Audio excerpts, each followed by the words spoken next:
기도하겠습니다. 주는 그리스도시요 살아계신 하나님의 아들이시나이다. 하나님, 특별히 안양 동탄 지역에 중요한 시간표를 주시고 특별히 이유 있는 자들이 또 하나님의 뜻대로 순종하는 자들이 모여서 하나님의 말씀 붙들고 기도합니다. 안양 지역과 동탄 지역에 복음 듣지 못하고 죽어가는 영혼을 살리는 오늘 예배가 되기를 원하고, 이제 본격적으로 안양 지역에 불신자들에게 예수가 그리스도라는 복음이 증거되므로 지속적인 생명운동이 확산되게 하시고 집집마다 말씀운동이 펼쳐지며 또한 정말로 제자들이 세워져서 안양복음화의 시간표를 앞당기는 자리가 될 수 있도록 이 자리를 마음껏 축복하여 주옵소서. 이 자리에 와 있는 귀중한 중직자들과 성도들과 청년들을 축복하셔서 일평생 잊을 수 없는 하나님의 은혜와 하나님의 뜻과 하나님의 소원을 찾는 축복의 자리가 될 수 있도록, 예수가 그리스도 되심이 밝게 증언되는 자리가 되도록 축복하여 주옵소서. 감사를 드리며 승리하신 주 예수 그리스도 이름으로 기도드리옵나이다. 아멘. 오늘 제목은 하나님의 절대 주권이라는 제목으로 복음에 대해서 제가 크게 세 가지를 좀 말씀드리려고 합니다. 과연 진짜 하나님이 살아계신 건가? 그리고 살아계시면서 하나님의 절대적인 주권을 가지고 나에게 어떻게 역사하는가? 두 번째는 이 성경이 그러면 하나님의 말씀이라고 그러는데 왜 하나님의 말씀이며 이 성경이 말하는 핵심의 내용이 뭔가? 그래서 세 번째는 그 내용, 복음에 대해서 제가 보통 처음 만나는 분들에게 복음 전하는 형태로 제가 전하는 내용들인데 오늘 굉장히 축복된 자리이기 때문에 앞으로 안양 지역에 또 중요한 전도운동이 시작되어져야 되기 때문에 사역자들은 우리가 먼저 이 내용에 대한 답을 좀 찾으면 좋겠습니다. 오늘 욥기서는 여러분들 너무나 잘 아시는 본문입니다. 사실은 욥은 성경에 보면 약간 뒤에 쳐져 있지만 시대는 아브라함 시대하고 똑같이 살았던 사람이 욥입니다. 족장 시대에 있었던 사람입니다. 근데 이 욥 같은 경우는 하나님을 굉장히 공경하고 어마어마한 경제 축복, 자녀들의 축복, 또 수많은 사람들에게 존경을 받고 심지어 하나님도 너무 기뻐가지고 욥을 갖다가 주목해서 보는 사람이었습니다. 근데 욥기 1장에 보면 재미난 장면이 나오는데 땅을 두루 다녔던 이 사탄이 하나님 앞에 딱 와가지고 엎드리는데 하나님하고 사탄하고 대화하는 장면이 나옵니다. 그러면서 이제 자랑을 하는 거죠. 하나님, 야, 너 욥 저 아냐? 얼마나 신실하고 얼마나 나를 공경하냐? 나 너무너무 기쁘다. 그러니까 이 사탄이 시비를 거는 거죠. 하나님, 축복 다 해주고 응답 다 해주고 역사 다 해주는데 뭐 하나님 안 믿을 사람이 어떻겠습니까? 조금만 어려움 주기 시작한다면, 조금만 자기 생각과 뜻대로 되지 않는다면 분명히 하나님 원망하고 저주하고 할 겁니다. 아, 절대 아니다. 에이, 아닙니다. 막 참소를 하는 거예요. 그래? 그러면 한번 시험해봐라. 그럼 왜 시험하라고 허락했을까요? 하나님 욥을 믿었던 거예요. 하나님 여러분들을 믿고 있습니다. 그러니까 시험을 주는 거예요. 그냥 시험 주지 않습니다. 감당치 못하는 시험을 하나님 주지 않습니다. 감당치 못할 쯤엔 피할 길 연다고 그러는데 왜 나에게 이렇게 어려운 시련이 있는가? 우리 사랑하기 때문에 줍니다. 우리를 강한 용사로 성장시켜서 진짜로 안양 살리고 정말로 많은 교회들이 강단에서 복음 잃어버리고 있고 너무너무 많이 싸우고 진짜 싸움은 못하고 교회 안에 목사들끼리 싸우고 교역자들끼리 싸우고 중직자와 목회자가 경쟁하고 있고 이게 무슨 싸움입니까? 말이 안 되는 거잖아요.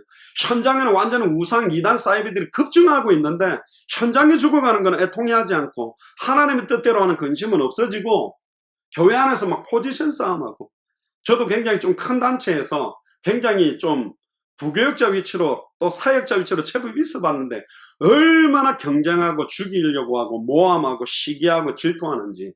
왜 이런 걸 하고 있지 교회가? 왜 정치권이 하는 짓을 하고 있지? 왜 누구의 라인을 따라가야만 성공하고 출세하는 것처럼 현장에 완전히 목자 없는 양과같이 유리하며 방황하는 영혼에게 관심 두는 자가 없는 시간표가 왔습니다.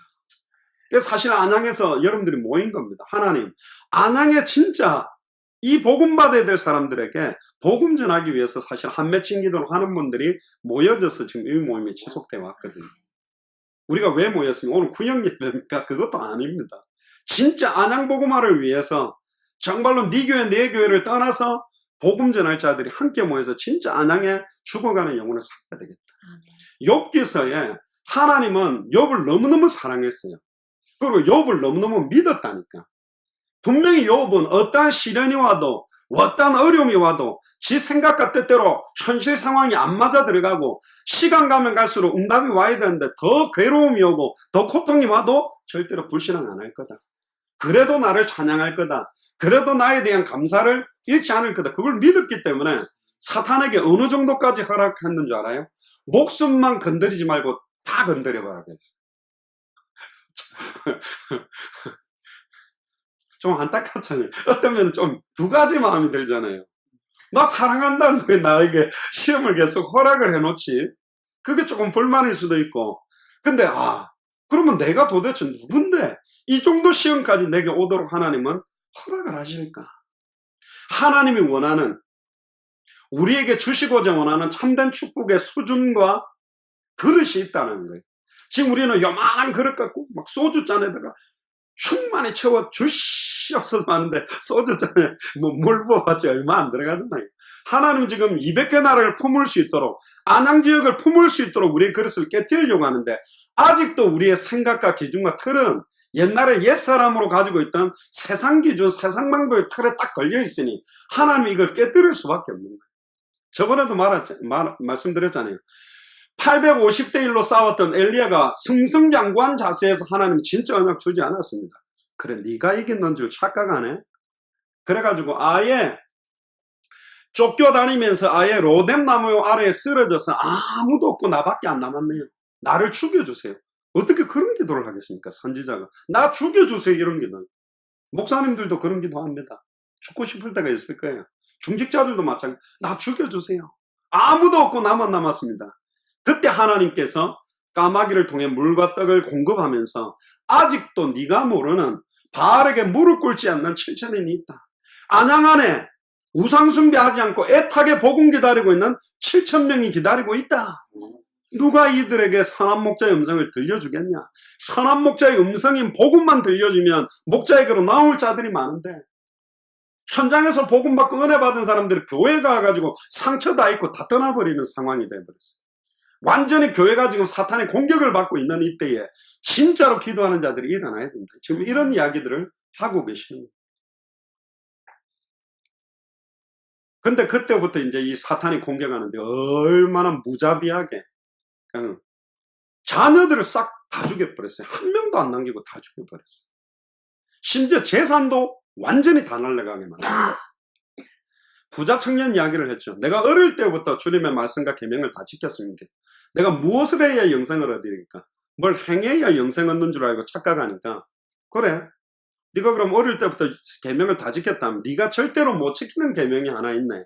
전 재산 다 팔아서 가난한 자에게 줘버리고 나를 따라와. 못하는 겁니다. 그래서 그 부자 청년은 제자가 될 수 없었어요.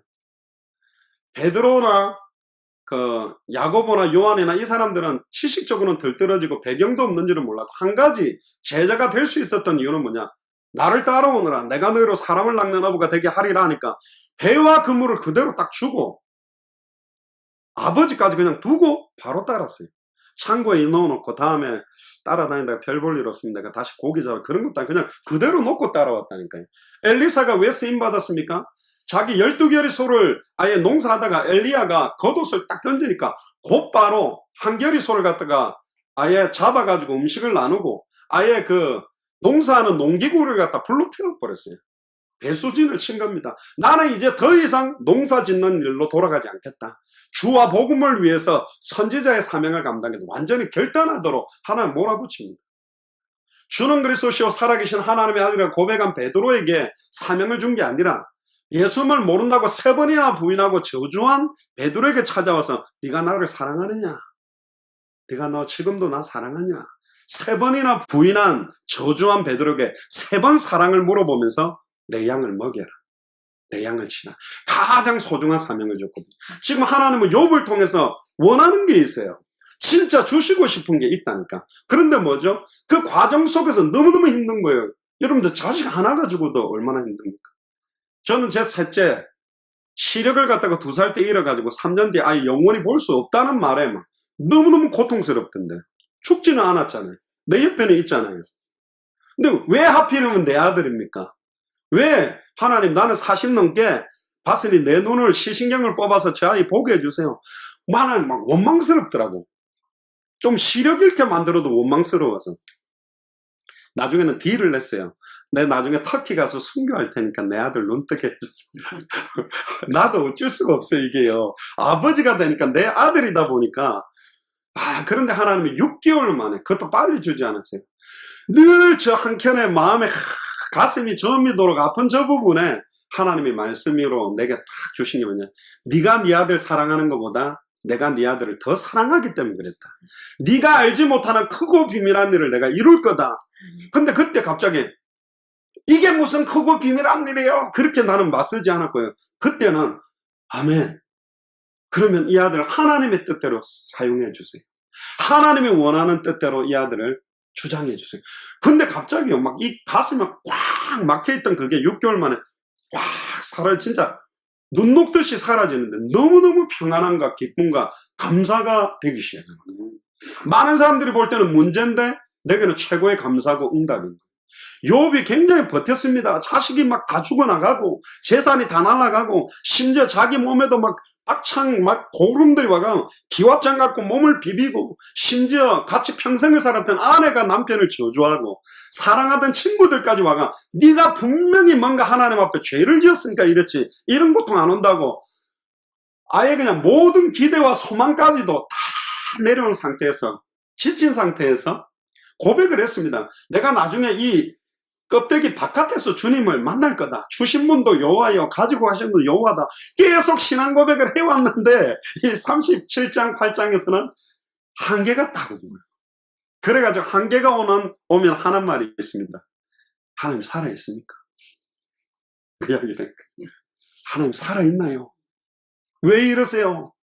살아있는데 내한테 이럴 수 내가 무슨 죄를 지었습니까? 그런데 욥은요 내가 무슨 죄를 지었습니까? 라고 하나님 앞에 하소연할 수도 있지만 인간은 전적으로 부패하고 타락된 죄악된 존재.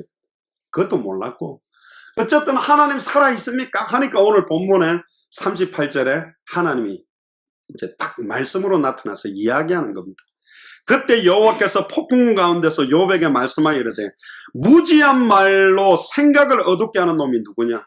말도 안 되는 소리하고 있는 놈이 누구냐? 내가 질문할 테니까 대답하라. 그때부터 지금 질문을 38장 39장에 막 100가지 가까운 걸 막 질문하는 겁니다. 내가 땅에 기초를 놓고 있을 때 너 어디 있었느냐?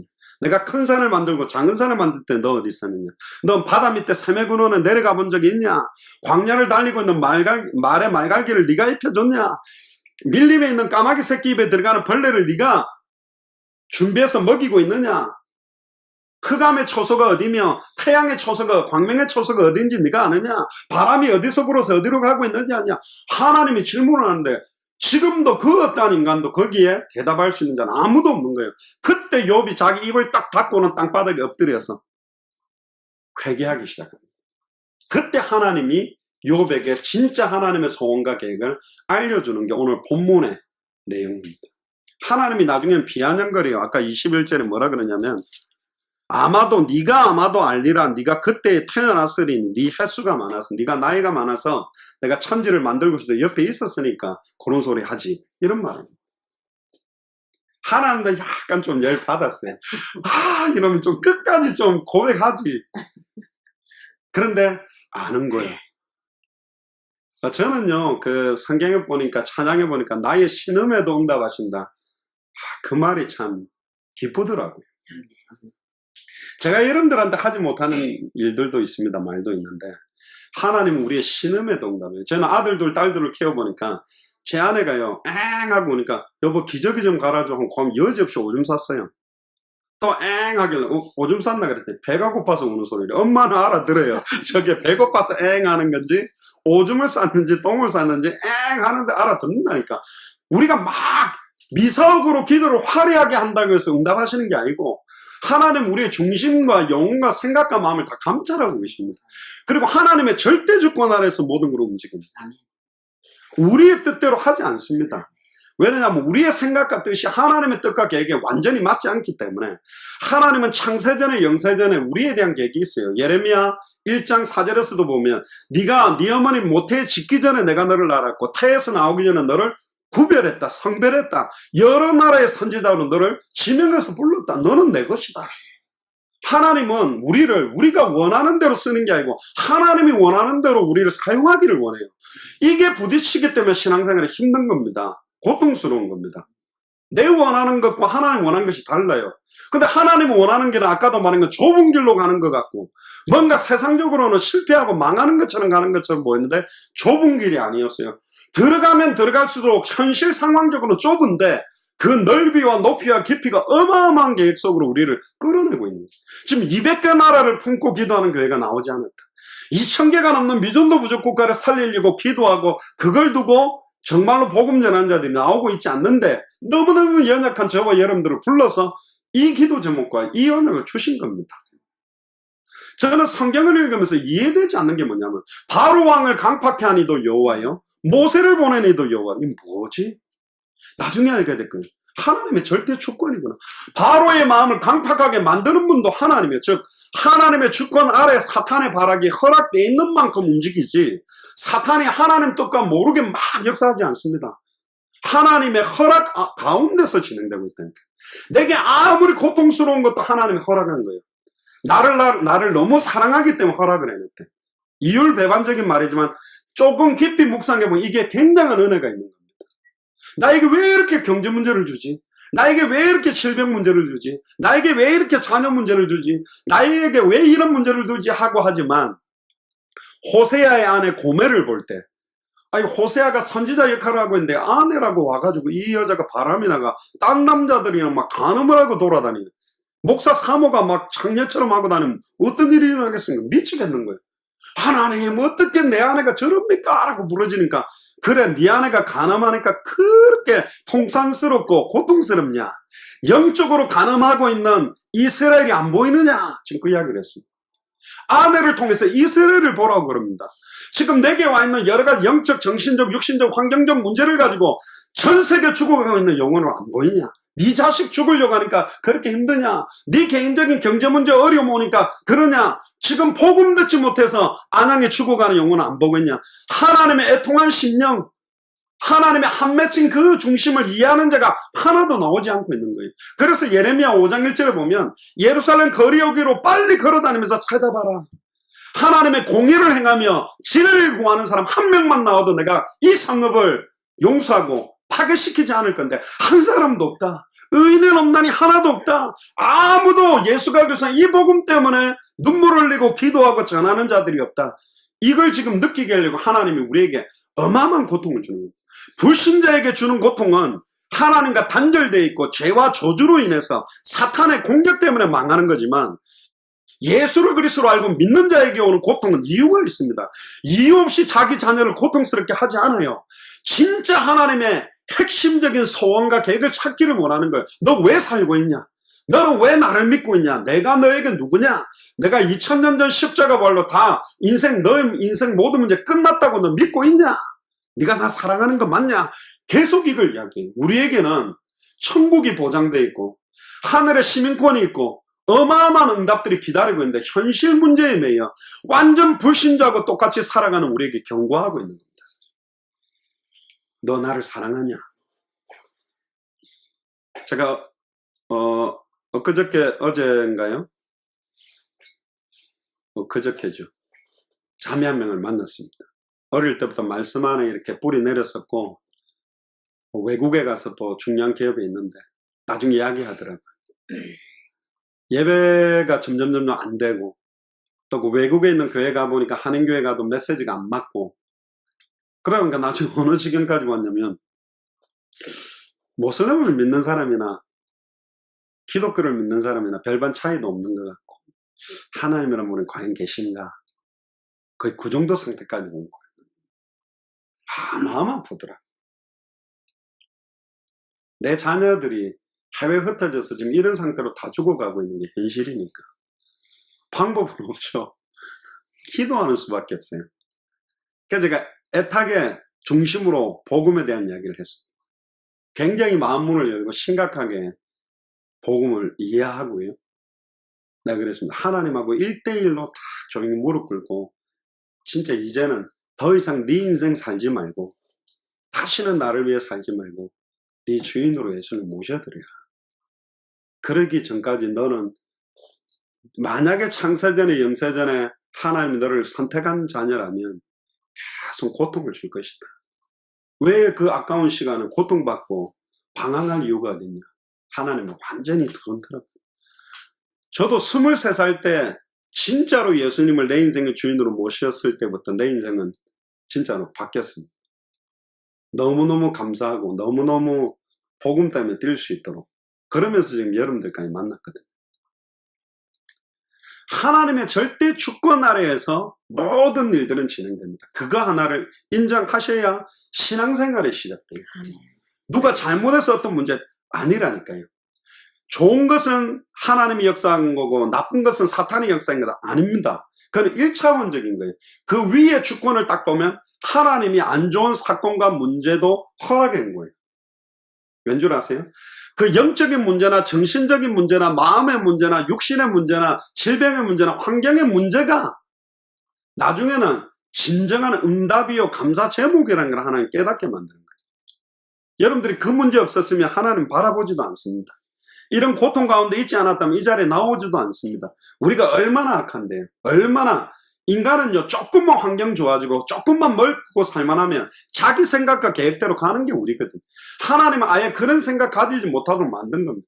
심지어 아담과 하와가 범죄해서 벌거벗은 채로 에덴 동산을 쫓겨났지만 하나님은 이 아담과 하와로 인한 저주를 축복으로 바꿔서 우리를 천국으로 옮기기 위해 예수를 그리스도로 보내주셨어요. 아멘. 영적인 문제가 영적인 축복이라고 깨달아야만 하나님의 절대 주권이 인정된 겁니다. 정신 문제로 고통받고 있습니까? 그게 축복이요. 여러분들 정신 문제가 없었으면 하나님 바라보지 않았다니까. 주와 복음을 위해 살려고 몸부림치지도 않아요. 가장 좋은 걸 줬는데 충격적인 거는 지금 예수를 그리스도로 알고 믿는 이게 최고의 것이라고 나는 모르고 있는 거예요. 그래도 세상 것, 성공, 명예. 근데 초대교회는 그렇지 않았습니다. 하나님의 절대 주권을 인정했기 때문에 카타콤 지하 동굴 무덤 안에서도 그들은 너무너무 행복했고 시체가 썩어가는 냄새를 맡으면서도 그들 안에 있는 평안과 기쁨은 그 누구도 빼앗을 수가 없었어요.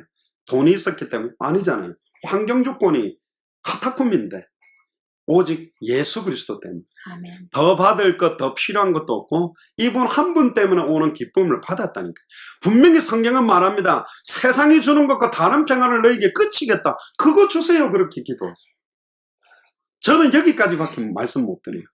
그 세상이 주는 것과 다른 평안을 주시는 분이 여러분들 안에 계시다니까.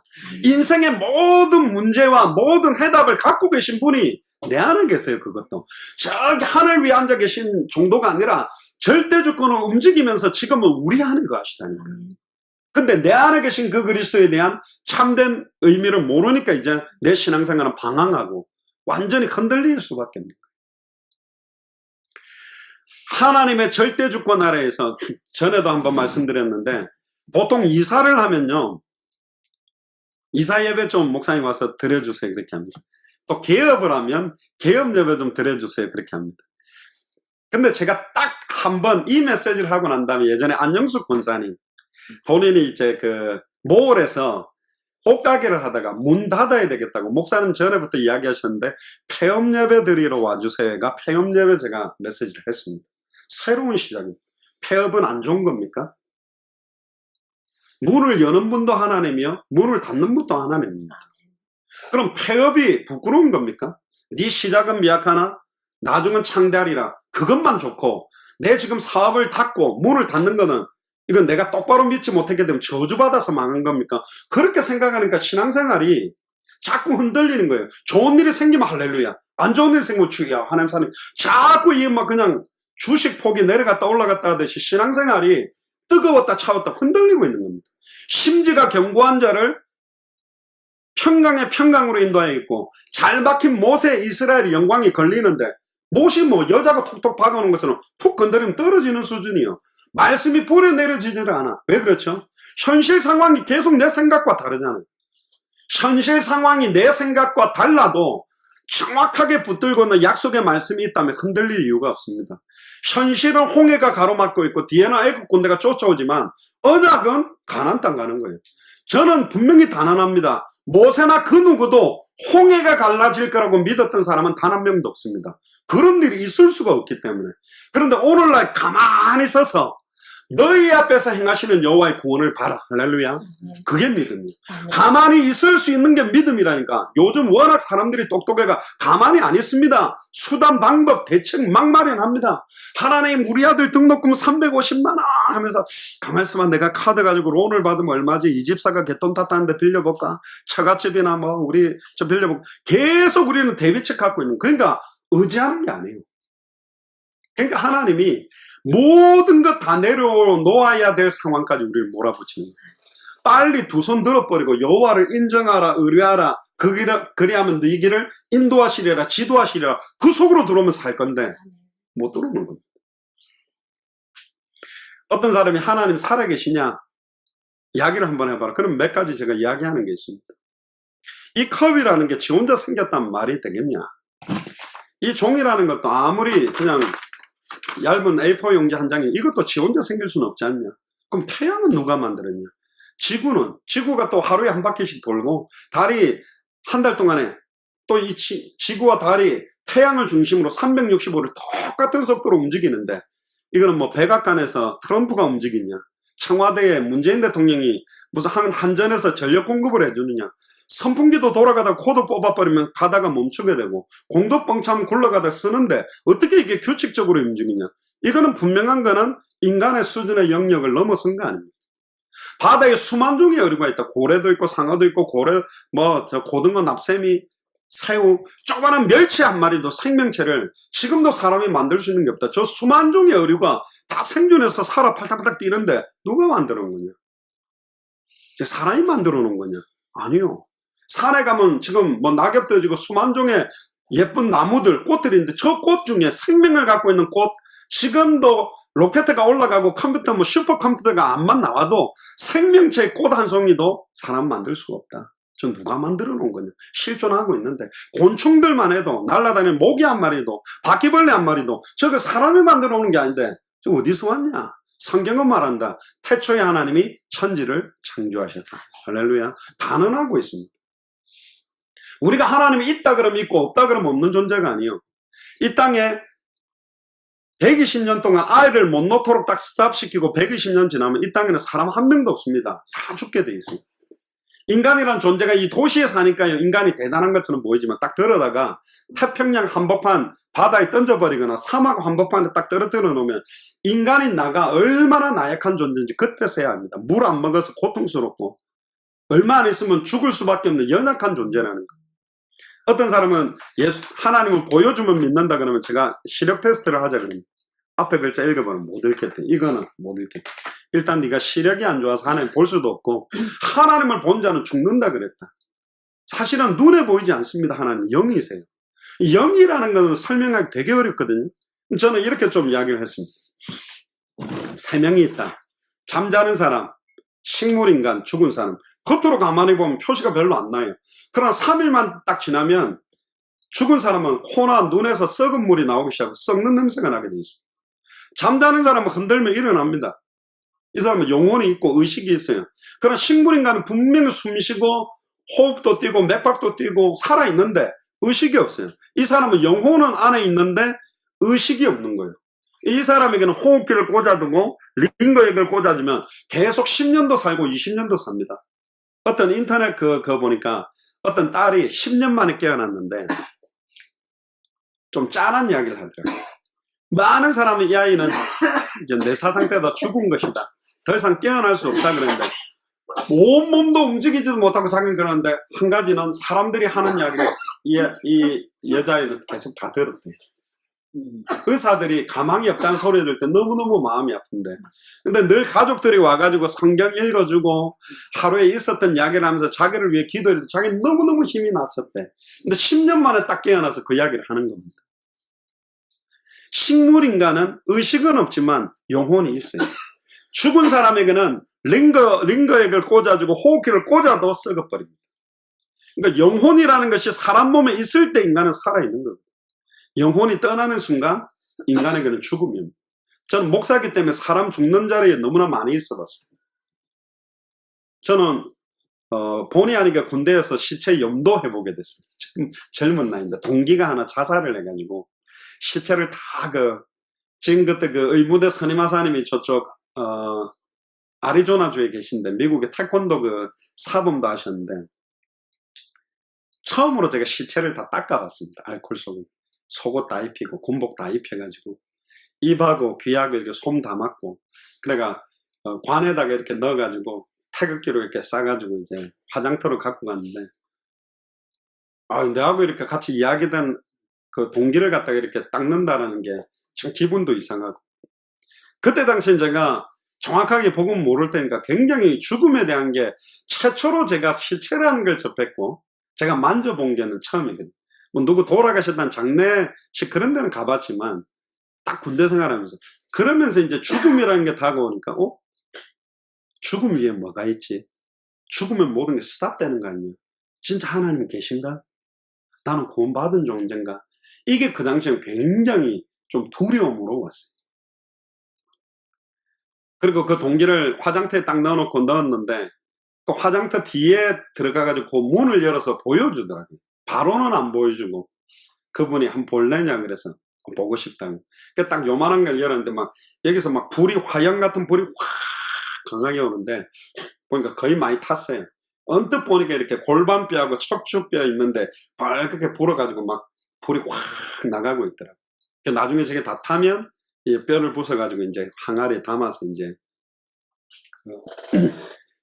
담아 나가게 되는데. 그리고 제 동기가 가지고 있던 개인 사복 같은 걸 딱 정리하니까 쇼핑백 딱 하나에 들어가더라고요.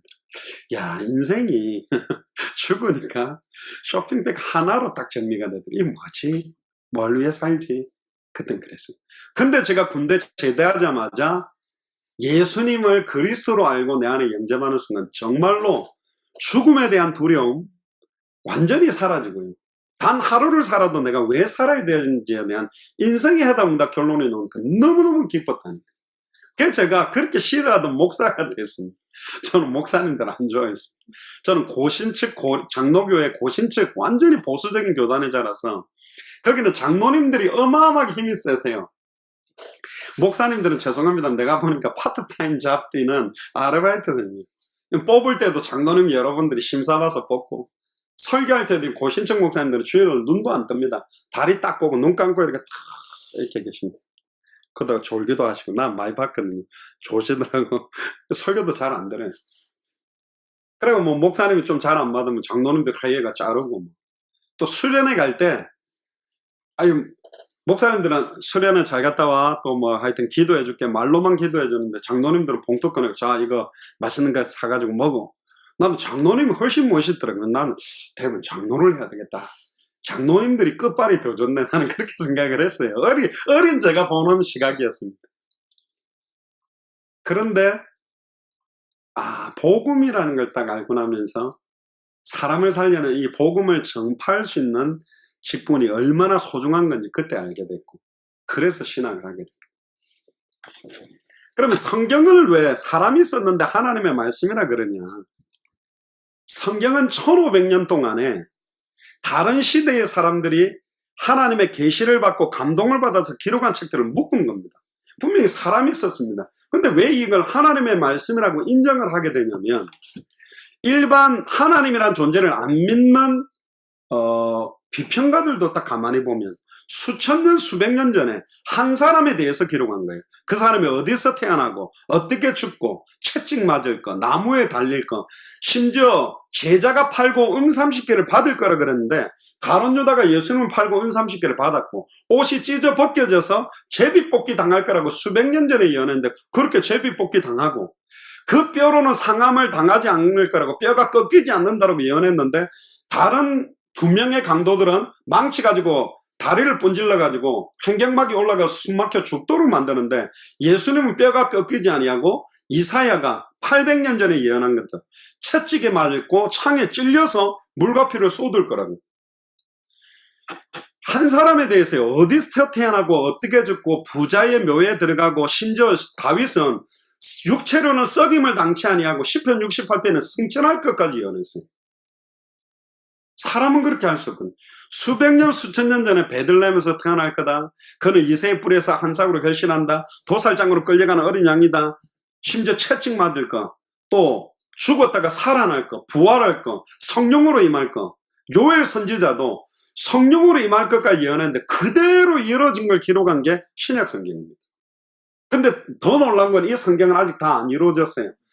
사도행전 1장 11절에 올라가심을 본 그대로 다시 올 것이다. 너희는 마음에 근심하지 마라. 하나님을 믿으니 또 나를 믿으라. 내가 내 아버지 집에 초소를 예비하면 다시 와서 너희들을 나 있는 곳에 있게 하리라. 다시 오실 그리스도의 언약이 아직은 성취 안 된 겁니다. 그래서 구약은 오실 메시아가 와야만 인간의 모든 문제가 해결될 수 있다. 신약 성경의 주제는 메시아 그리스도가 오셨다. 근데 이분이 승천하셨다가 다시 오신다. 언제 오시느냐? 마태복음 24장 14절에 이 천국 복음이 모든 민족에게 증언되기 위하여 온 세상에 전파되고 나면 그제야 끝이 옵니다. 이 성경은요, 누구에게는 그냥 책으로 보이지만 예수를 그리스도로 알고 믿는 자들이 붙들고 읽고 나의 약속으로 붙잡는 순간 나를 통해서 그 말씀이 성취되기 시작하는 능력의 말씀입니다. 예수님이 역사적으로 존재한 분이 맞냐? 지금 2018년이라는 서기 2018년을 쓰는 그 정점의 0이 되는 그 시간표를 하나님은 사람들을 움직이게 하고 전 세계의 많은 인류학자들이 마야는 마야 달력을 쓰고 우리나라는 단군 몇 년 막 쓰고 하는 많은 사람들이 모여가지고 전 세계에 가장 영향력을 준 사람의 탄생을 0으로 잡아서 같은 연도의 달력을 가지고 맞추자. 그래서 선택된 것이 예수 그리스도의 탄생을 0으로 잡아서 지금 2018년인 겁니다. 그래서 BC라고 말하는 기원전이라고 말하는 BC라는 말은 영어로 before Christ입니다. 예수 그리스도 오시기 전에 대한 역사고, AD는 라틴어에서 왔는데 에노 도민이라고 주님이 오신 이후의 날들에 대한 걸 딱 그 정점으로 지금 2018년에 역사 속의 주인공으로 되시는 그 그리스도와 함께 우리는 지금 생존하고 있어요. 자, 그러면 이제 뭐냐? 이 성경이 하나님의 말씀이라면 성경이 말하고 있는 핵심의 복음이 뭐냐? 요것만 말씀드리고 이제 마칠 건데요. 하나님이 우주 만물을 창조할 때 원리가 있습니다. 물고기는 반드시 물에 살도록 만들었습니다. 물고기의 행복의 근원은 물에 있어요. 근데 물고기가 물 바깥으로 떠나는 순간 그때부터 고통스럽고 죽어가는 것입니다. 그럼 빨리 죽기 전에 물에다가 넣어야 됩니다. 죽고 난 다음에 물에 넣어보면 아무런 소용이 없어요. 아무리 물고기를 갖다가 자동차를 태워주고 침대에 눕혀줘도 물고기는 행복하지 않아요. 빨리 물속에 넣어야 되는 것이고, 나무는 그 뿌리를 땅에 내리고 살도록 만들었습니다. 뿌리가 뽑히는 순간부터 나무는 말라서 죽어가는 것입니다. 근데 재미난 거는 뿌리를 땅에 내리고 있을 때는 물을 주고 햇볕을 비추면 잘 자라고 과실을 맺고 잎사귀가 풍성해지는데, 뿌리가 뽑힌 나무에다가 물을 주면 썩어버리고 햇볕을 비추면 말라버립니다. 죽은 다음에 다시 뿌리를 갖다가 땅에다가 내려주면 소용이 없어요. 죽기 전에 뿌리를 땅에 내려줘야 됩니다. 그럼 인간은 어떻게 창조했냐? 창세기 2장 7절에 보면 흙으로 빚으시고 그 코에 생기를 불어넣으시니 사람이 생명, 살아있는 영적 존재가 됐습니다. 그리고는 창세기 1장 27절 28절에 하나님의 형상대로 창조해서 인간은 하나님과 함께 해야만 완전한 축복 가운데 있도록 만들었습니다. 아멘. 그럼 창세기가 밝히는 내용은 뭐냐? 어떻게 인간이 하나님을 떠나게 됐느냐? 왜 인간은 행복해야 되는데 이렇게 수많은 문제와 고통이 있을 수밖에 없느냐? 원래 인간은 하나님과 함께하면서 완전한 행복의 조건에 있었습니다. 그게 창세기 1장 2장에 나와요. 근데 하나님이 아담과 하와에게 창세기 2장 16절 17절에 보면 축복의 약속의 말씀을 한 가지 줍니다. 에덴 동산을 창조해놓고 많은 동식물들을 만들어 놓고는 아담과 하와에게 다스리도록 대리 통치권을 줍니다. 그러면서 동산 중앙에 있는 선악을 알게 하는 나무 열매를 따먹지 말라. 네가 이것을 따먹는 날에는 정령 죽으리라 그랬습니다.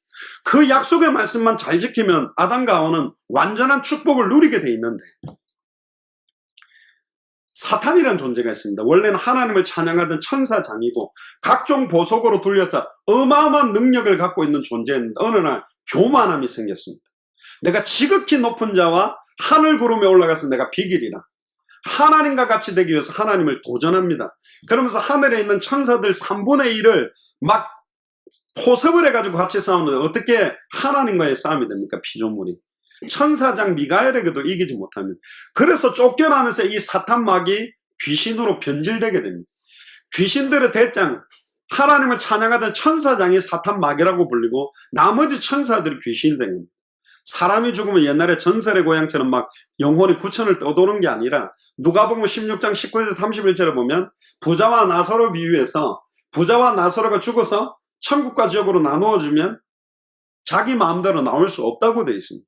그러면 꿈에 막 죽었던 할아버지 할머니처럼 나타난 것은 다 이 귀신이 속이는 것입니다. 미혹의 영, 광명한 천사라도 가정하는 존재가 장군신으로 뭐 선녀로 무슨 죽었던 누구로 나타나서 역사는 속임수죠. 이 사탄이 딱 땅에 떨어져서 딱 보니까 하나님이 천지를 창조하면서 흙을 만들어 가지고 하나님처럼 하나님의 형상대로 만든 거예요. 그러니까 이 사단이 하나님이 보시기에 좋았다라고 했던 저 아담과 하와를 파괴시키고 넘어뜨리기 위해서 미혹을 한 겁니다. 근데 가만히 보니까 아담을 바로 공격하기에는 넘어뜨리지를 못하겠어요. 하와를 바로 공격하기에는 넘어뜨리지 못합니다. 그때 당시 아담과 하와는 선지자적, 제사장적, 왕적인 축복을 받은 존재였기 때문에 사탄의 공격이 와도 이길 수 있는 힘이 있었어요. 근데 아담이 최고 관심을 두는 존재가 누구냐면 하와였습니다. 내 뼈 중에 뼈요, 살 중에 살이다. 하와가 관심을 두는 존재는 많은 짐승 중에서도 가장 똑똑한 짐승이 뱀이었습니다. 그래서 이 사탄이 뱀 속에 들어가서 하와에게 질문을 하는 게 창세기 3장에 나옵니다. 하와야 하와야, 참으로 하나님이 에덴 동산의 모든 나무의 실과를 먹지 말라 했냐. 사단이 이 정도로 똑똑합니다. 선악을 알게 하는 나무라는 말은 안 해요. 딱 자기 입으로 딱 안 해요. 그럼 뭐라면 하나님이 에덴 동산의 모든 나무의 실과를 먹지 말라고 그랬지. 그러니까 하나님을 원망하고 불평하게 만듭니다. 그때 하와가 정확하게 말씀을 알았으면 모든 실과는 임의대로 마음껏 먹되 동산 중앙에 있는 선악을 알게 하는 나무의 열매를 먹는 날에는 정령 죽는다고 돼 있다. 그렇게 말해야 되는데 뭐라고 대답하냐면 하나님의 말씀에 동산 중앙에 있는 나무의 열매는 틀렸어요. 동산 중앙에 있는 나무의 열매 아닙니다. 동산 중앙에는 두 개가 있어요. 나무 열매가. 생명나무와 선악을 알게 하는 나무인데 어느 건지도 잘 몰라. 희미해진 거죠. 이게 사탄의 공격을 받는 겁니다. 말씀이 희미해지면 사탄에게 무너지는 겁니다. 뭔지 잘 몰라요. 그러면서 먹지도 말고 만지지도 말라. 만지지 말라는 말을 하나님이 한 적이 없어요. 만져도 된다니까요. 따도 돼요. 먹지만 않으면 돼요. 근데 만지지 말라라는 말을 자기 생각대로 덧붙이고 죽을까 하노라 그랬어요. 그 말은 원어에 보니까 하나님은 죽으리라 죽으리라 2번 강조했는데 하와는 한 번만 말했어요. 이게 왜 무서운 거냐. 계시록 22장 18절 19절에 보면 네 생각대로 하나님의 말씀을 더하면 성경에 기록된 저주재앙을 네게 더해버리고 네 생각대로 빼고 믿으면 천국과 생명나무에 참여하면서 빼겠다. 하와가 지은 가장 큰 죄, 지 생각대로 말씀에 덧붙이고 중요한 건 빼고 믿은 겁니다. 그러니까 사단이 옳거니 하나님이 왜 먹지 말라고 했는지 아냐? 네가 그것을 먹는 날, 또 말을 안 합니다. 선악과를 먹으라 말도 안 합니다. 그것을 먹는 날에 네 눈이 밝아져 하나님과 같이 된다. 네가 하나님이 될 수 있기 때문에 못한 거야. 이게 왜 미혹이 되냐면 시편 8편 4절에서 8절에 보면 인간을 창조하실 때 하나님보다 조금 못한 존재로 영화와 종교로 관을 씌웠지만 하나님보다 조금 못한 존재로 만든 게 사람이에요. 근데 조금 그 2% 부족한 거기에 파고드는 거예요. 여러분들 그거 없습니까? 돈만 조금 있으면 내가 이것만 딱 되면 저것만 딱 되면 그거 가지고 사단이 싹 파고드는 거예요. 아담은요, 내 뼈 중에 뼈요, 살 중에 살이라고 하와에게 집중되어 있죠. 하와는 뱀을 좋아하지, 그 당시에는 사자가 토끼를 잡아먹거나 그렇지 않았습니다. 사자들이나 짐승들은 땅에 채소를 먹고 살았고, 인간은 나무에 달린 과실을 먹었습니다. 그러니까 천국에서, 에덴 동산에서는 죽음이라는 게 한 번도 없었어요. 무서운 거 없고, 두려운 것도 없고 징그러운 것도 없는 거죠. 나중에 계시록에 보면, 천국에 보면 독사굴에 아이들이 손을 넣고 사자들이 일과 장난친다라는 것처럼 처음 에덴 동산이 그랬다니까요. 그런데 그 말을 딱 하고 나니까 그 순간 하와가 딱 보니까 보암직도 하고 먹음직할 만큼 탐스럽기도 한 나무라 확 벌써 마음에 들어온 거죠. 그때 따먹고 자기와 함께 있는 남편에게도 주어서 같이 먹었더니 옆에 아담이 있었다니까. 원래 부부싸움은 그때 해야 됩니다. 먹으려고 하면 머리채를 딱 잡고 뺨을 한 대 때리고, 네 지금 하나는 먹지 말라는 거 왜 먹어? 그랬어야 되는데 아담이 어찌 되는가 가만히 보고 있는 거예요.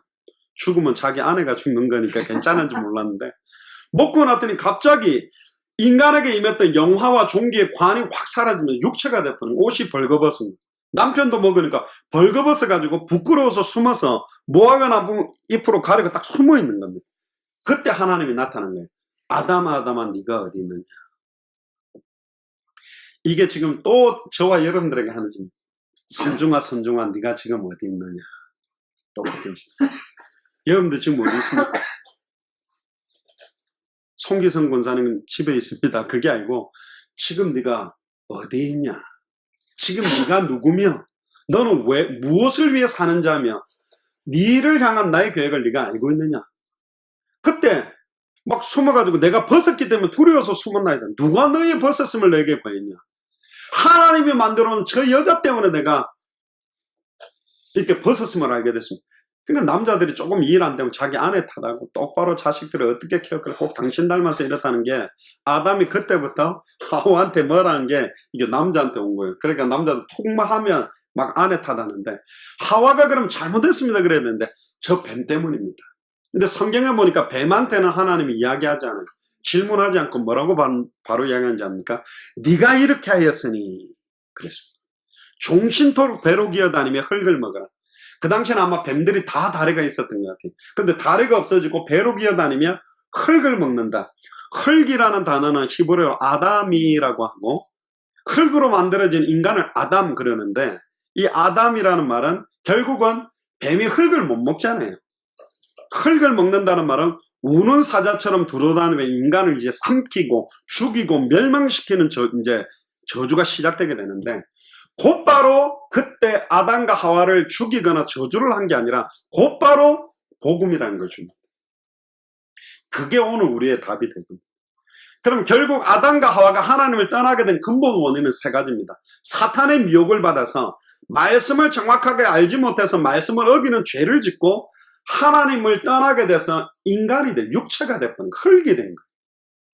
그래서 인간의 근본 원인은 세 가지입니다. 물고기가 물을 떠나는 순간 모든 게 고통이요 저주인 것처럼, 나무가 뿌리가 뽑히는 순간 모든 조건이 저주인 것처럼, 인간이 하나님을 떠나는 순간 모든 것이 문제가 되는 거예요. 숨 쉬는 것도 문제되고 먹고 사는 모든 게 고통이 되어버려요.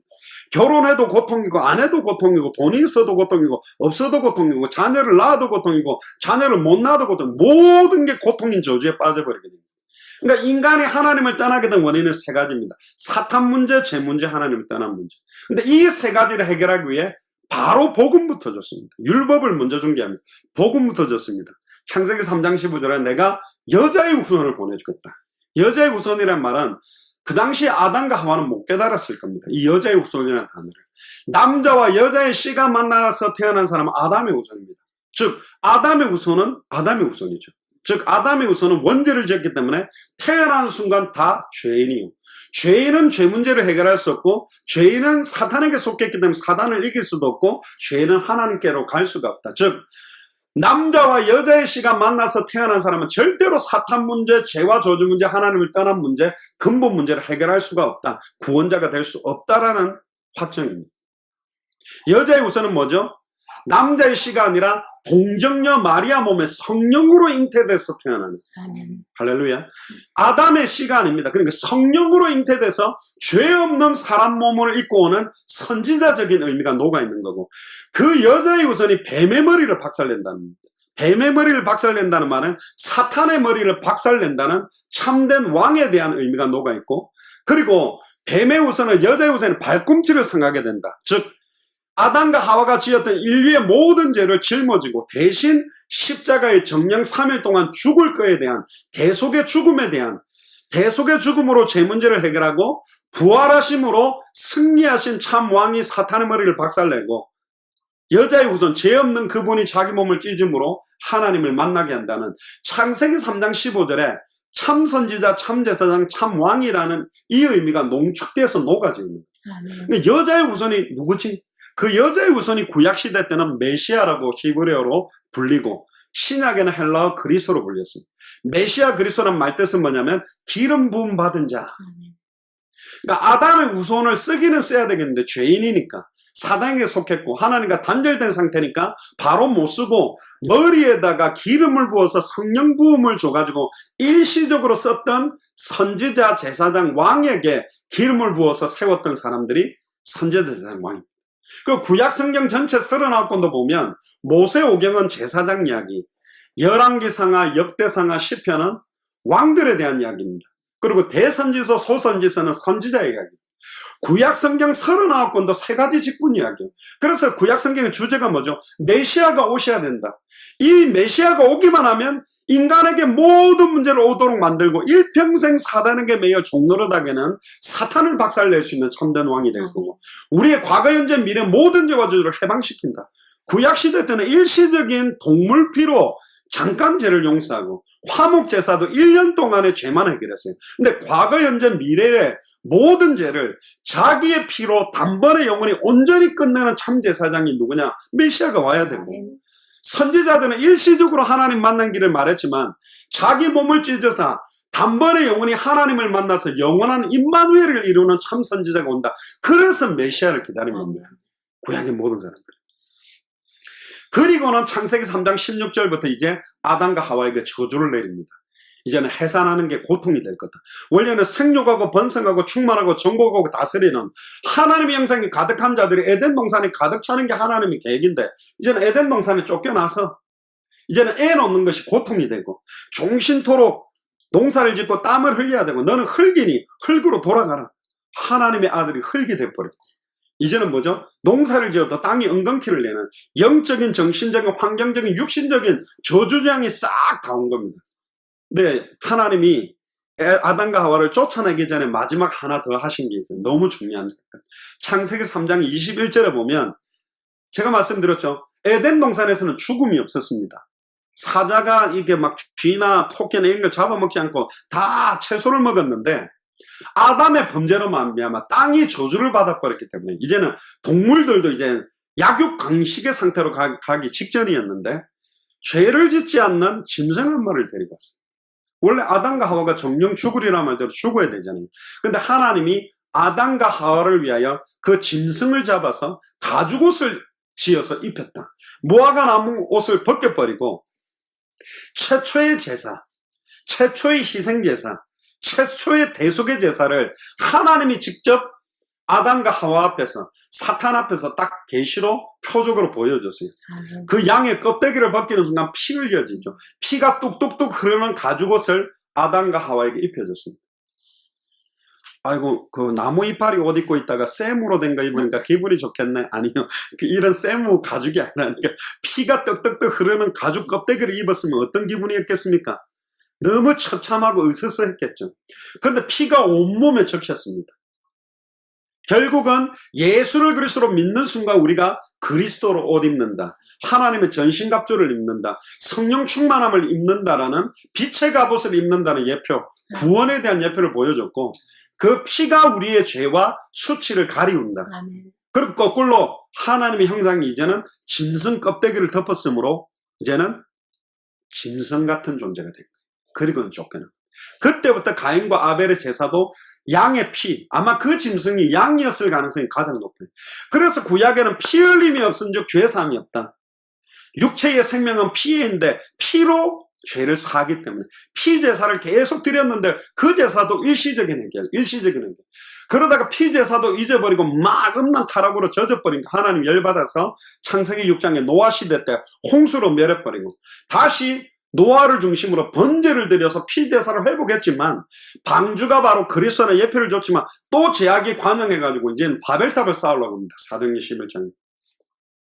하나님께 다가가려고 종교로 싸우려고 하니까 하나님의 언어를 섞어버려요. 그래서 바벨탑에서 언어가 섞이면서 언어가 맞는 사람끼리 이동하기 시작합니다. 그럼 에덴 동산이 지구상에 어디에 있을 거라고 추측하냐면 터키, 시리아, 이란, 이라크, 사우디아라비아 그 일대라고 봅니다. 티그리스, 유브라데스 그 강 이름이 그 일대의 어원하고 비슷하니까. 그래서 주로 백인종 계통들은 유럽 위쪽으로, 아시아 계통은 동쪽으로, 아프리카 계통은 밑으로 아프리카로 흩어지기 시작했습니다. 그래서 우리나라 사람들은 몽고 알타이 어족이라고 합니다. 몽고 사람, 중국 사람, 일본 사람, 한국 사람 다 몽고 반점 있고 비슷해요. 우리나라 언어는 어떻게 나왔습니까? 중국 언어 쓰다가 세종대왕이 어려워서 한글 만들어 놓고 백제시대 때 우리나라 사람들 일본 넘어가서 한자를 가지고 일본어로 만들어냈거든요. 제가 드리는 말은 뭐냐? 생뚱맞게 우리나라는 당군이 뭐 환웅이 이렇게가 생겨난 민족이 아니라 아담의 후손이 전부 다 흩어져서 자기 나라의 정체성을 찾기 위해 그런 신화를 만들고 막 동물을 섬기는 우상숭배를 하거든요. 그런데 하나님이 아담과 하와에게 말씀하셨던 그 여자의 후손이 2000년 전에 마태복음 1장 20절 23절에 보라 처녀가 잉타의 아들을 낳으리니 그 이름을 예수라 하라. 임마누엘이라 하리라. 예수라는 말 뜻은 자기 백성을 저희 죄에서 구원할 자, 구원자라는 뜻입니다. 예수는 이름이고 메시아 그리스도는 직분 이름입니다. 제 이름은 장영학이고 목사는 직분 이름인 것처럼 제가 장영학 대통령이라면 할 수 있는 권한과 능력이 달라지겠죠. 제가 만약에 치과의사라면 여러분들 이빨 막 좋게 다 갈아드리겠죠. 근데 예수님이 누구냐? 그리스도로 오십니다. 아멘. 어떻게? 십자가의 죽음과 부활로 성경대로 태어나고 성경대로 죽고 성경대로 부활하고 성경대로 모든 구약 성경의 예언을 완벽하게 성취하신 예수님이 바로 그리스도다. 아멘. 그래서 이 그리스도라는 의미, 사실은요, 이제 결론적으로 들어가면 마태복음 16장에 예수님이 이 땅에 사람 몸을 입고 와서 어마어마한 기적을 일으켰습니다. 풍랑을 잠잠케 하고 죽은 자를 살리고 눈먼 자를 눈을 뜨게 하고 문둥병자를 치유했는데 아무도 예수님이 누군지를 잘 몰라요. 영생은 유일하신 참 하나님과 그의 보내신 자 독생자 예수 그리스도 알아야 되는데 우리도 제가 어릴 때 보면 저기 옛날에 부산에 부곡동에 가면 오시계 시장이라고 있거든요.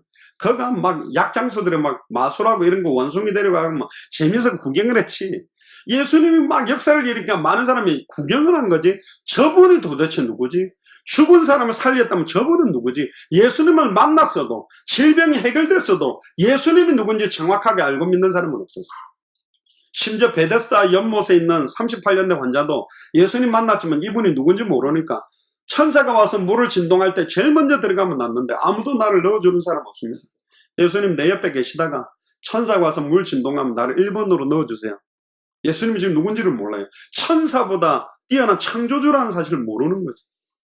많은 사람들이 예수님께 와서 자기 질병 해결하니까 감사하다고 다 떠나갔지 이 예수님을 정확하게 그리스도 알고 믿는 자가 없었거든요. 그래서 예수님이 마태복음 16장에 공생애를 마무리하면서 물었습니다. 사람들이 나를 누구라고 하느냐? 네 가지로 대답했습니다. 예수님이 능력을 행하고 귀신을 쫓아내니까 엘리야가 살아났답니다.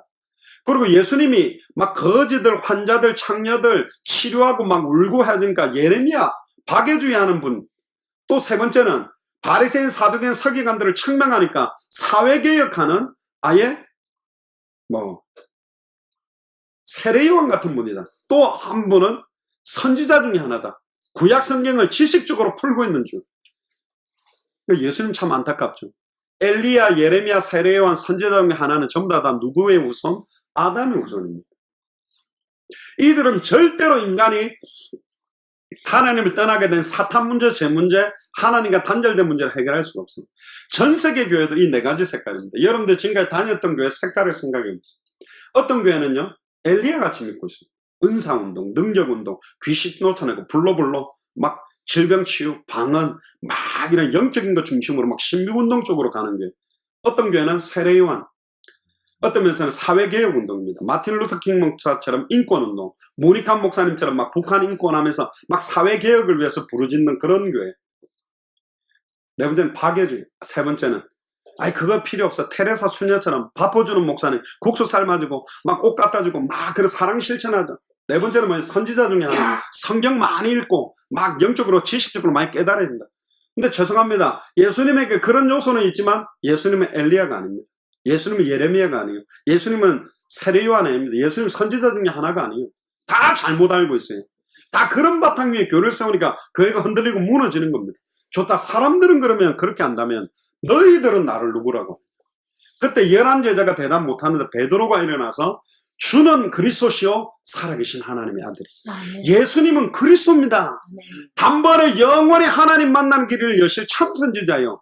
자기의 피로 과거 현재 미래 모든 죄와 저주를 해방시킬 참제사장이요. 나와 인류를 일평생 사단에게 매여 종노릇하게 하는 사탄의 권세, 귀신, 마귀, 사망 권세를 깨뜨리고 승리할 왕입니다. 그러니까 예수님이 너무 기뻐서 바요나 시몬아 네가 복이 있도다. 이것을 내게 알게 하니 혈육이 아니요 하늘에 계신 내 아버지다.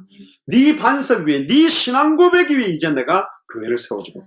예수님이 그리스도라는 믿음 위에 교회가 세워져야 그게 진짜 교회입니다. 참된 교회입니다. 절대로 음부의 권세가 이기지 못하고 그 교회에 천국 열쇠를 줘서 주기도문에 보면 뜻이 하늘에서 이룬 것 같이 땅이 이루어지는데 누구를 통해 이루느냐? 주는 그리스도시요 살아계신 하나님의 아들이라는 예수를 그리스도로 정확하게 알고 믿는 자가 기도하면 네가 땅에서 매면 하늘에서도 매이고 땅에서 풀면 하늘에 풀리는. 뭘 매야 됩니까? 흑암 저주의 세력을 다 묶어버려야 되고 뭘 풀어야 됩니까? 압제당한 자, 눌린 자, 완전히 복음 듣지 못하고 죽어가는 자를 완전히 해방시키는 복음이 선포되어야 됩니다. 아멘. 그래서 이 요한복음 20장 30절 31절에 보면 성경 기록의 목적이 뭐냐? 예수께서 그리스도심을 믿게 하려 합니다. 아멘. 또 너희로 믿고 그 이름을 힘입어 생명을 얻도록. 성경을 외워도 구원 못 받습니다. 성금 11조 철저한다고 구원받는 게 아닙니다. 요한일서 5장 11절 13절에 또 구원받은 증언이 이것이니 아들에게만 생명이 있는데 아들이 있는 자는 생명이 있고 아들이 없는 자는 생명이 없다. 목사라고 할지라도 장로, 권사 어떤 직분을 가졌더라 할지라도 아들의 영이 그 속에 없는 자는 구원받은 자가 아닙니다. 어떻게 아들의 영이 우리 안에 들어옵니까? 마음으로 믿어 의뢰고 입으로 신하여 마음으로 믿고 입으로 고백해서 2000년 전 십자가의 죽음과 부활로 사탄 문제, 제 문제, 하나님과 단절된 문제를 단번에 영원히 끝내고 부활해서 승천했다가 성령으로 지금 내 마음문의 앞에 주님이 와 계시다는 걸 믿고 계시록 3장 20절에 볼지어다 내가 문 밖에 서서 너의 마음으로 두드리노니 내 음성을 듣고 마음의 문을 열면 내가 그에게로 들어가 그는 나로 더불어 먹고 나는 그로 더불어 먹으리라. 이제 물고기가 물에 들어가게 되는 것처럼 나무가 그 뿌리를 땅에 내리는 것처럼. 근데 나무 힘으로 뿌리를 내릴 수 없고 물고기 힘으로 물속에 들어갈 수 없고 사람의 힘으로는 그 어떤 종교나 우상숭배를 가지고 사탄 문제, 죄 문제, 하나님과 단절된 문제를 해결할 수 없는데 하나님이 이 막힌 담을 허시고 직접 휘장을 찢으시면서 지성소와 성소를 가리고 있는 휘장을 찢듯이 자기 몸을 찢으사 누구든지 주의 이름 부르면 하나님 만날 수 있는 길을 연 겁니다. 아멘. 저는 이 예수님을 마음으로 믿고 입으로 고백해서 내 인생 완전한 주인으로 모셔드릴 때 내가 너희 속에 있겠으며 영원히 함께 있겠다. 아멘. 구약시대 때는 성령이 임했다가 범죄하면 하나님의 성령이 떠났습니다. 1대 왕 사울 왕에도 성령 충만했다가 하나님의 영이 떠나니까 악신 들려서 다윗을 죽이려고 한 것처럼. 그러나 십자가 사건 이후로는 내가 너희 속에 있겠으며 영원히 함께한다. 한번 정확하게 영적 기도를 많이 따라하느냐가 아니라 진짜 예수님을 나의 주인으로 왕으로 다시는 나 자신을 위해 살지 않고 주와 복음만을 위해 살기 위해서 영접하는 순간 한번 우리 안에 들어오시면 영원히 떠나지 않고 내 안에 함께하게 됩니다. 아멘. 그게 구원입니다. 아멘. 임마누엘이 구원이죠. 아멘. 그러면 이분이 내 안에서 나를 가르치시고 깨닫게 하고 인도하시고 이제 우리를 통해서 내게 있는 것으로 네게 줄 수 있는 복음을 줄 수 있는 전도운동이 시작되게 돼 있고 흑암 세력이 무너지고 눈에 보이지 않게 하늘의 배경이 역사하고 세계 복음하는 축복이 임하게 돼 있습니다. 아멘. 그래야 신앙생활이 시작되고 내 안에 성령이 와 계셔야 이제는 창세기부터 계시록까지 어디를 열어도 예수가 그리스도란 그 복음의 비밀들이 이제는 깨달아지는 것입니다. 머리가 너무 아파가지고 제가 어떤 알약을 하나 먹었는데 나았어요. 근데 만약에 여러분들이 머리가 너무 아프다. 그럼 이 알약 한번 드셔보세요. 최순식 안수집사님 그러니까 예.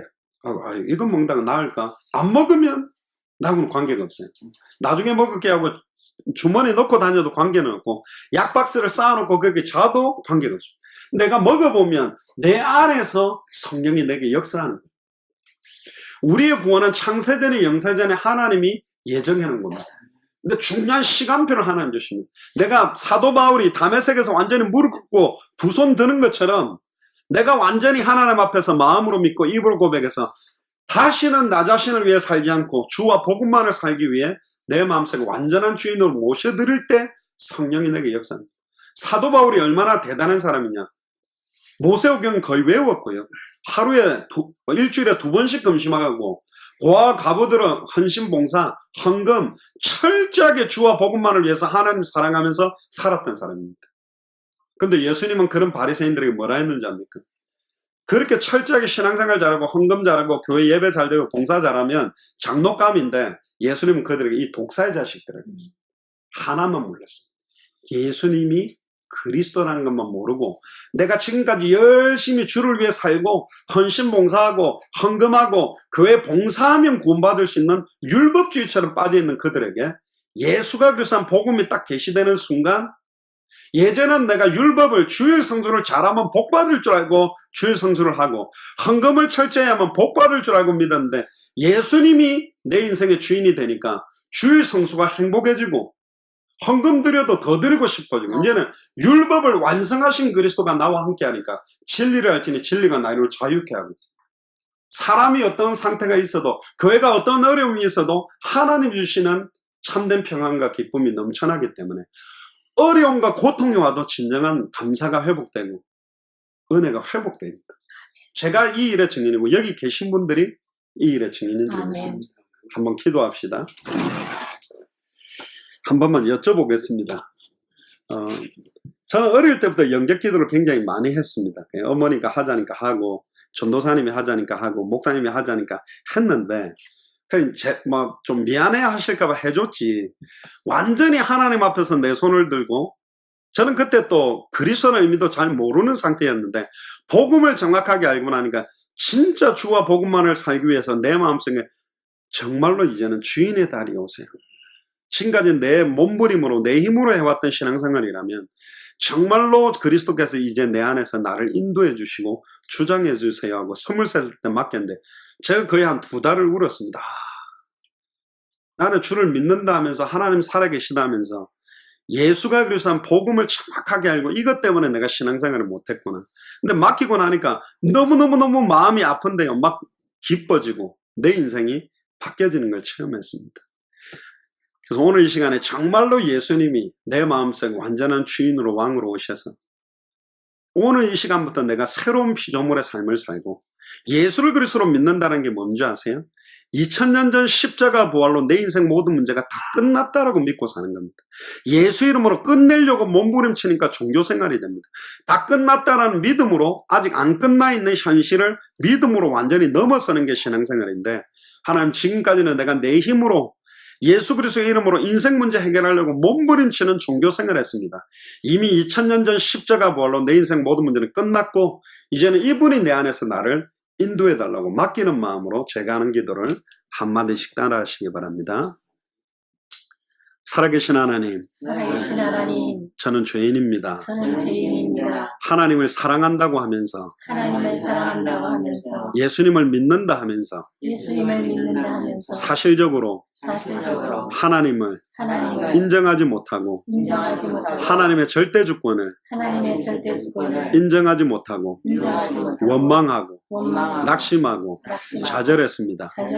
하지만 하나님께서 나를 사랑하사 2000년 전에 예수님을 그리스도로 보내셔서 나를 대신하여 십자가에 죽으시고 부활하셔서 승천하셨다가 지금 성령으로 내 마음문 앞에 와 계심을 믿습니다.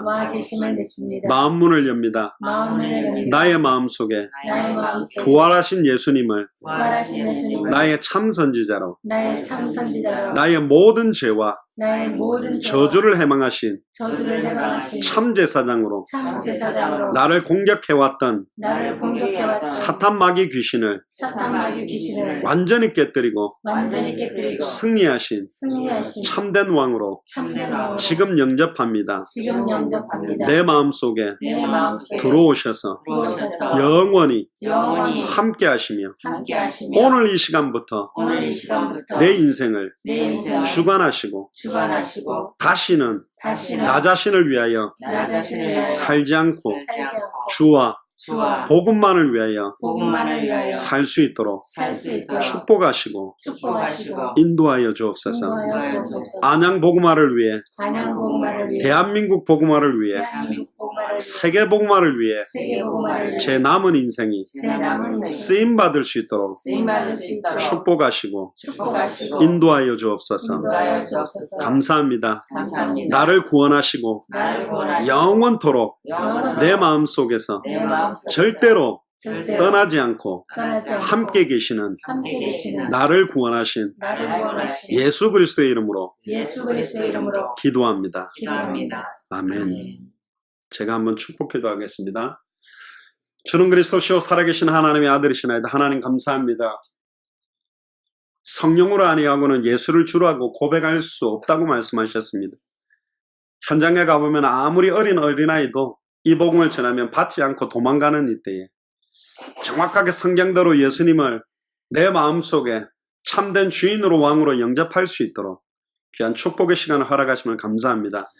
현장에 정확하게 복음을 전해주는 자들이 없고 너무나 많은 사탄의 괴계와 교회의 여러 가지 갈등 문제 때문에 수많은 사람들이 방황하고 있는 이때에 안양 지역에 예수가 그리스도라는 정확한 복음이 증언되어지는 본격적인 생명운동, 말씀운동, 제자운동이 이 자리를 통해서 확산될 수 있도록 이 자리에 참여한 귀중한 권사님, 또 안수 집사님, 또 성도님, 집사님들을 마음껏 축복하셔서 안양 살리는 교회가 세워지기를 소원하며 안양에 주님 오시는 그날까지 복음만 전하는 교회가 일어나며 정말로 전도 제자들이 계속 세워지는 자리가 되도록 이 자리를 마음껏 축복하여 주옵소서. 특별히 우리 후대들을 두고 기도합니다. 우리 후대들의 영혼과 생각과 마음에 복음을 정확하게 받지 못하도록 혼미케 하며 방해하고 있는 추악하고 더러운 저주의 세력들이 주 예수 그리스도 이름 앞에 완전히 꺾여지며 하나님의 절대 주권 아래 완전히 무릎 꿇고 두 손 들므로 여호와를 인정하고 의뢰하며 여호와께 내 인생 전체를 맡기는 시작이 되도록 인도하여 주옵소서. 아멘. 지금은 우리 주 예수 그리스도의 은혜와 하나님의 크신 사랑하심과 성령님의 내주인도 역사 교통 충만하심이 욥기서를 통하여 하나님의 절대적인 주권을 인정하며 내게 일어나는 그 모든 일들도 나를 사랑하시는 하나님의 완전한 계획 가운데 나를 강한 용사로 세워가기 위한 참된 응답임을 깨닫고 감사할 수 없는 상황에 참된 감사가 회복되어지며 기뻐할 수 없는 상황에 참된 기쁨이 회복되어질 수밖에 없는 예수님이 나의 그리스도라는 복음 속으로 날마다 들어가며 살아도 주를 위하여 살고 죽어도 주를 위하여 죽기 위해 나의 남은 생을 드리기로 결단하는 우리 안양 동탄 지역의 모든 중직자들과 성도들과 특별히 우리 후대들 머리 위에 앞으로 본격적으로 진행될 생명운동, 말씀운동, 제자운동 위에 지금으로부터 영원토록 항상 함께 계실지어다. 아멘.